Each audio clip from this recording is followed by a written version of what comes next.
आज दशहरा है। जैसे कि आपको पता है, दशहरा पे बहुत सी जगह रावण का दहन किया जाता है। लेकिन आज हम बात करने वाले हैं एक ऐसी जगह पे जहाँ रावण को रावण नहीं बल्कि रावण जी कह के बुलाया जाता है। साथ ही साथ अगर गलती से भी कोई रावण बोल दे तो वहाँ के लोग उनसे बहुत ज़्यादा गुस्सा हो जाते हैं। वहाँ राम का नाम लेने पर भी लोग गुस्सा हो जाते हैं। वो एक ऐसी जगह है जहाँ लोग रावण को बहुत ज़्यादा प्यार करते हैं। वह अपना आराध्य रावण को मानते हैं। आइए जानते हैं उस ऐसी जगह के बारे में। ऐसा होता है हिमाचल प्रदेश के कांगड़ा जिले के बैजनाथ में। इस जगह को रावण की तपोस्थली कहा जाता है। यह मान्यता है कि रावण ने इसी जगह पर शिव जी को प्रसन्न करने के लिए कठोर तपस्याएं की थी। सिर्फ प्रसन्न नहीं हुए तो रावण ने हवन कुंड में एक एक करके अपने 9 के 9 शीश चढ़ा दिए। इसके बाद भगवान स्वयं प्रकट हुए और रावण को कहा कि तुम्हें जो वर मांगना है वो मांगो। साथ ही साथ आपको बता दें कि रावण ने जिस स्थान पर तपस्या की थी उसी जगह पर यह मंदिर बनाया गया है। बैजनाथ में ना तो दशहरा मनता है, ना ही रावण दहन किया जाता है। अगर टीवी पर रावण से जुड़ी कोई न्यूज़ या तस्वीर आ जाए तो लोग वहीं के वहीं उस टीवी को भी बंद कर देते हैं। धोखे से भी कोई रावण बोल दे तो लोग नाराज हो जाते हैं। गुस्से से कहते हैं रावण नहीं, रावण जी कहिए। यहाँ कोई सोने की जो चीज़ें होती हैं वो नहीं पहनते, या फिर सुनार की जो दुकानें हैं वो भी नहीं खोलते। जिसने भी आज तक यहाँ पर ये सोने की दुकानें खोली है या सोना पहना है, वो सोना शिवलिंग के रंग का हो जाता है, यानी काला पड़ जाता है।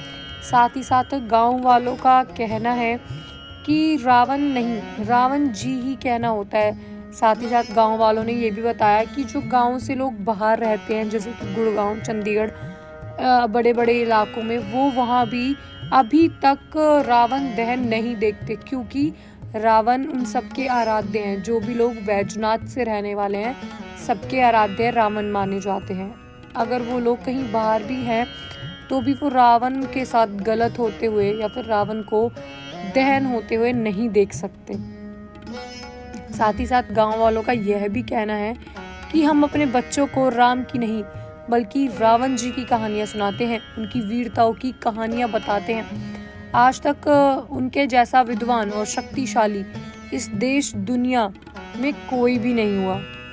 साथ ही साथ मंदिर के पंडित जो हैं वहाँ संजय शर्मा जी हैं, उनका भी कुछ कहना है। इस मंदिर में रावण जी की ना तो कोई मूर्ति है और ना ही उनकी कोई पूजा होती है।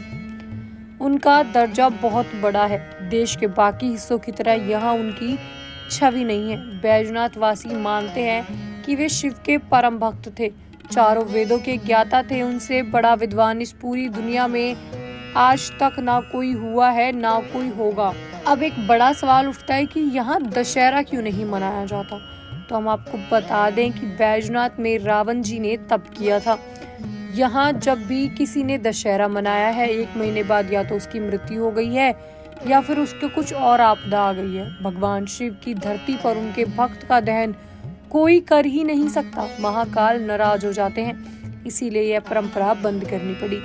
यहाँ लोग सोने की दुकानें भी नहीं खोलते। अब आप लोगों के दिमाग में होगा कि क्यों, सोने की चीज़ से ऐसा क्या है कि सोना महादेव जी के रंग का या फिर काला हो जाता है। तो मैं आपको बता दूं कि जो भी यहाँ सोने की दुकान खोलता है, तीसरे ही दिन उसका सारा सोना शिवलिंग की तरह काले पड़ने लगता है। उस व्यापारी को घाटा होने लगता है, अनहोनी होने लगती है। इसीलिए कोई सोने की दुकान नहीं खोलता, क्योंकि भगवान शिव ने रावण जी को सोने की लंका दान में दे दी थी। इसीलिए कोई और सोने की दुकान खोल ही नहीं सकता और ना ही अपने यहाँ ज्यादा सोना रख सकता, क्योंकि रावण के पास जो सोने की लंका थी वो खुद महादेव शिव ने उन्हें दान में दी थी, या फिर प्रकट होकर अपने भक्त को प्रसन्न होकर दे दी थी। तो जो उनके परम भक्त हैं रावण जी, उन्हीं को वरदान था सोने की लंका का। तो उसके अलावा कोई वहाँ ज्यादा सोना या सोने की दुकान रख ही नहीं सकता, क्योंकि सबसे ज्यादा शक्तिशाली उस बैजनाथ में रावण जी को माना जाता है। साथ ही साथ यहाँ सिर्फ मंदिर के पास ही नहीं बल्कि गांवों में भी लोग रावण जी ही बोलते हैं, बच्चे बुजुर्ग सभी। लोगों ने यह तक बताया है कि अपनी दुकानों के नाम, घरों के नाम भी रावण जी के नामों पर रखे हुए हैं। कई लोगों ने तो रावण जी टी स्टॉल आदि भी नाम रखे हुए हैं।